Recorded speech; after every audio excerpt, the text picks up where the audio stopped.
আমি কবরে লাশ হয়ে শুয়ে আছি। অভিনয় করতে গিয়ে অনেক রকম চরিত্র করি। লাশের চরিত্রগুলো করতে যেয়ে আমি বেশি ভয় পাই। তার মধ্যে যখন দেখি আমি কবরে শুয়ে আছি, মরে গেলে আমার সাথে এমনই হবে, আমাকে মাটি দেওয়ার প্রিপারেশন নেওয়া হবে। এটাই বাস্তব, এটাই সত্য। নাটক নির্মাতা ভিকি জায়েদকে তো সবাই চিনেন। এবার ভিকি জায়েদ ফিরে আসলো একটা রহস্যময় নতুন নাটক নিয়ে, যেটা নাম হচ্ছে খোয়াবনামা, যেখানে অভিনয় করেছে তৌসিফ মাহবুব।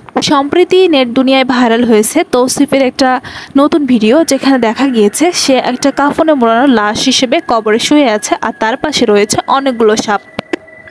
তাহলে কি ভিকি জায়েদের অন্যান্য নাটকের মতো এই নাটকটা অনেক হাইপ হবে? তৌসিফ নিজে জানায় রাত ৩টার সময় তাকে কবরে শুয়ে থাকা হয়েছে, এমনকি জলজন্ত সাপ ছেড়ে দেওয়া হয়েছে তার উপর। তৌসিফ এমনও জানায় শুধু সাপ ছেড়ে দেওয়া নয়, তাকে আরও অনেক ভয়ঙ্কর জিনিসের সাথে সম্মুখীন হতে হয়েছে। তো নাটকটা আসার পর দেখা যাক নাটকটাতে কি ঘটে। সবার প্রত্যাশা অবশ্যই বেড়ে গিয়েছে, তো নাটকটা দেখার জন্য সবাই অপেক্ষা করুন।